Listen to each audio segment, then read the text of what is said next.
హల్లెలూయా యేసు ప్రభున్ ఎల్లరు స్తుతించుడి.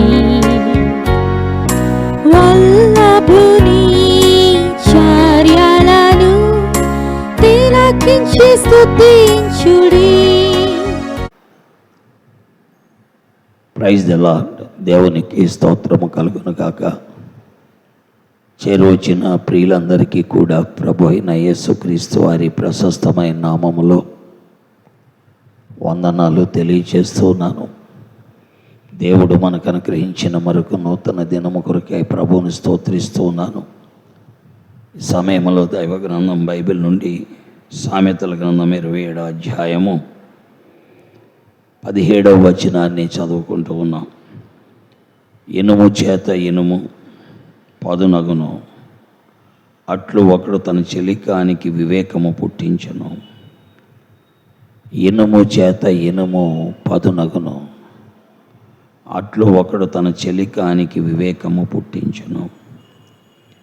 దేవుని వాక్యములో మనం చూస్తున్నాం, ఒక వ్యక్తికి వివేకము పుట్టించాలి, ఒక స్నేహితుడికి, ఒక సహోదరుడికి, లేక ఒక మానవునికి వివేకం పుట్టించాలంటే మానవుని ద్వారానే జరుగుద్ది,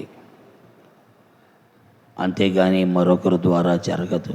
అందుకే దేవుడు మానవుడయ్యాడు.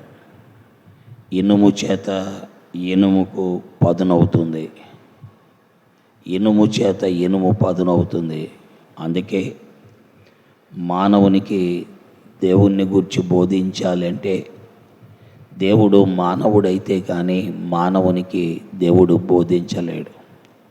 అందుకే మానవ నిర్మాణకుడు, పంచభూతముల నిర్మాణకుడైన ఆ దేవుడు సశరీరుడుగా మానవుడిగా యేసుక్రీస్తును పేరున ఈ లోకంలోనికి వచ్చారు. అందుకనే దైవ గ్రంథములో హెబ్రీయులకు రాసిన పత్రిక 2:14 ఏమని రాయబడిందంటే, ఆ పిల్లలు రక్త మాంసములు గలవారైనందున ఆయన కూడా రక్త మాంసములలో పాలివాడయ్యాడు అని వ్రాయబడింది. అనగా ఇనుము చేత పదునవుతుంది. అందుకే దేవుడు మానవుడయ్యి మానవుని ఉద్ధరించుడు కొరకై, మానవుణ్ణి సంరక్షించుడు కొరకై ఆయన ఈ లోకములోనికి వచ్చారు.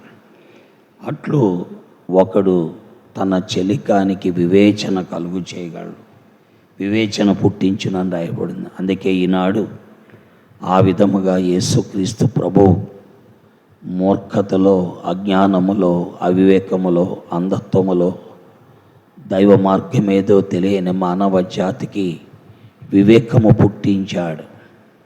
అలాగున వారిని బాగు చేశాడు. ఈనాడు అనేక మంది దేవుణ్ణి ఎరగటానికి, దేవుని మార్గములోకి రావడానికి దేవుడు మానవుడిగా మారటమే.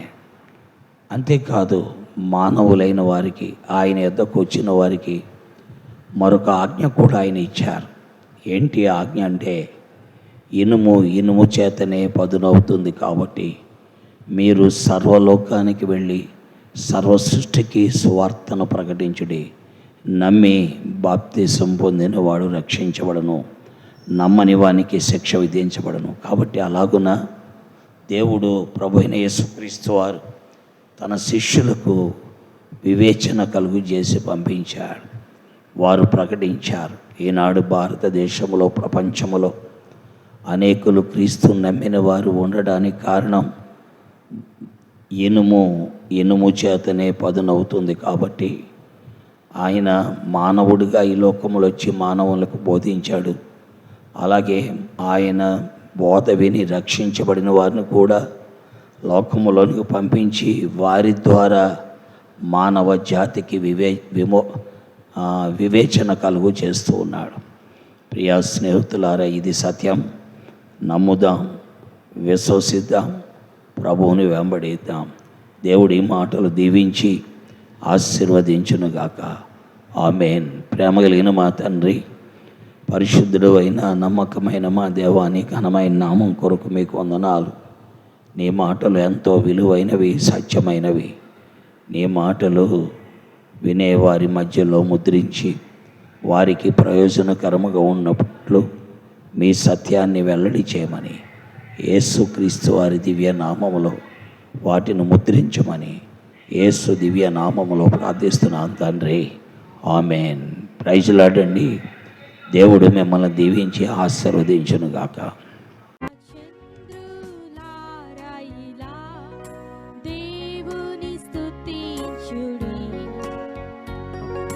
హృదయమును వెలిగించిన యేసుని స్తుతించుడి.